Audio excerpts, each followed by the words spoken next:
안녕하세요. 화상관계인 홍인필 변호사입니다. 자, 이번 시간에는 배우자 재산을 조사하거나 청산가치에 반영되는 현행 실무가 유지되는 원인을 한번 분석을 해보고 있습니다. 배우자 재산에 대한 재판부의 인식을 문제 삼습니다. 설문조사에서 배우자의 재산을 조사한 이유로 재산 은닉 가능성에 응답한 응답자가 20명 중 19명으로 가장 많았습니다. 아무래도 부부이다 보면 사실상 이 주머니 내 주머니 할 것 없이 그 돈의 흐름을 사실 좀 그런 면도 없진 않죠. 기타 이유로 재산 은닉 가능성에 더하여 기여도 및 생활비용 등으로 사용한 경우 연대 채무 가능성이 존재하기 때문이라는 응답. 둘째, 재산 은닉 가능성에 더하여 고유 재산이 아닌 한 2분의 1 반영이 형평에 부합된다는 응답. 3. 공동 형상 재산이기 때문이라는 응답이 각 한 건씩 있었다고 합니다. 재판부가 이를 요구하기 때문에 조사한다고 응답한 응답자는 없었습니다. 그럼 언제부터 배우자의 재산을 조사했는지 명확하지는 않다고 합니다. 개인회생제도가 도입한 후부터 2004년도에 도입됐죠. 배우자의 재산은 계속 조사했던 것으로 보입니다. 설문조사와 인터뷰 결과를 보면 회생위원들은 배우자의 재산을 조사하는 것이 당연하다는 인식이 존재함을 관찰할 수 있습니다. 서울회생법원이 준칙을 개정할 때 수원지방법원에서도 배우자의 재산과 소득에 관한 서류를 필수 제출 서류에서 제외할지를 논의하였다고 하였습니다. 대부분의 판사 회생위원들이 이에 반대하여 배우자의 서류는 필수 제출 서류로 남게 되었습니다. 그러나 서울은 2020년 2월 1일부로 일단 개인 파산, 회생에서는 제가 잘 모르겠습니다. 서울회생법원.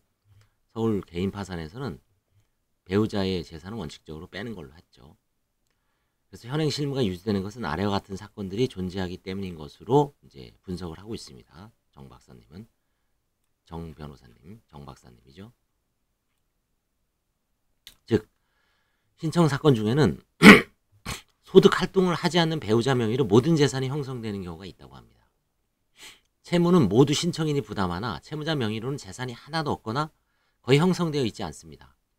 배우자는 소득 활동을 하는 경우와 하지 않는 경우가 있으나 도산 상태에 있지 않습니다. 배우자의 재산 가액이 채무자의 채무 총액을 초과하는 경우도 있습니다.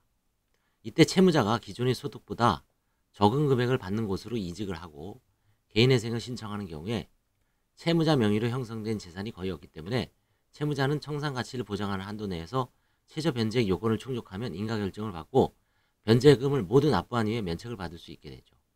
인가 결정을 받고 몇 달이 지나 일시금 변제를 요청하는 경우도 있습니다. 신청인이 어떻게 전액을 변제할 수 있는 금액을 마련했는지 소명하도록 보정 공고를 하면 가족이나 친지가 금원을 빌려주었다고 주장하면서 가족이나 친지가 금원을 이체한 금융거래 내역을 제출한다고 합니다. 이러한 사례들을 접하는 판사나 회생위원은 채무자가 변제 자력이 있는데도 재산을 은닉하고 소득을 낮추어 최소한의 금액만 변제하고 면책을 받으려 한다는 즉 개인회생제도를 악용한다는 인상을 받게 됩니다. 소득활동을 강제할 수는 없으므로 가용소득을 상향할 수 있는 방법은 청산가치를 상향하도록 하는 것입니다. 배우자의 재산 계획을 반영하면 신청인이 가용소득이 상향됩니다. 이처럼 실무를 운영하는 것이 사회 일반의 이익이나 채권자의 이익에 부합하다고 생각하는 것으로 보입니다. 하지만 이러한 실무는 민법이 특유재산 추정 규정이 위배됩니다. 채권자가 추심을 위한 다른 방법을 미리 강구하지 않았는데 법원이 후견적지에서 배우자가 존재하는 채무자의 사건에서 청산가치를 상향하는 것은 타당치 않다고 하죠. 그렇죠? 법원이 직접 나서서 아니면 관제인, 회생위원이 직접 나서서 채권자는 얘기하지도 않는데 여러 가지 이유가 있을 수 있죠. 파산에서는 관제인 보수가 환가에 많이 의존하죠. 그 다음에 이제 회생에서는 채권자 회생에서는 내부 회생위원은 이제 법원 공무원이 하기 때문에 특별히 보수를 더 받지는 않죠. 모집단 1039건 중 가족관계를 기재한 사건 수는 677건, 이 중 법률상 배우자가 존재하는 사건은 422건입니다.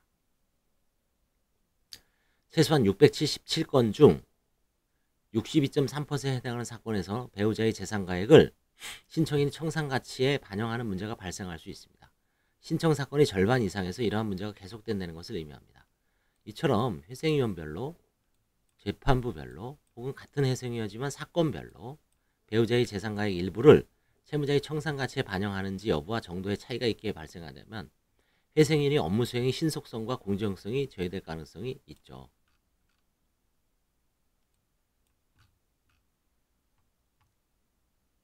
배우자의 재산가액 중 2분의 1 원칙적으로 신청인이 청산가치에 반영하는 것이 적절한지 검토하고 예외적으로 이를 반영할 필요가 있는지, 그렇다면 그 법리를 어떻게 구성할 것인지에 관하여 이제 구체적인 사례를 들어 이제 살펴보고자 합니다. 배우자의 어떤 재산을 파산이나 회생해서 청산가치 혹은 환가 재단에 투입하는 것의 문제점에 대해서 지금 지적을 하고 있습니다. 감사합니다.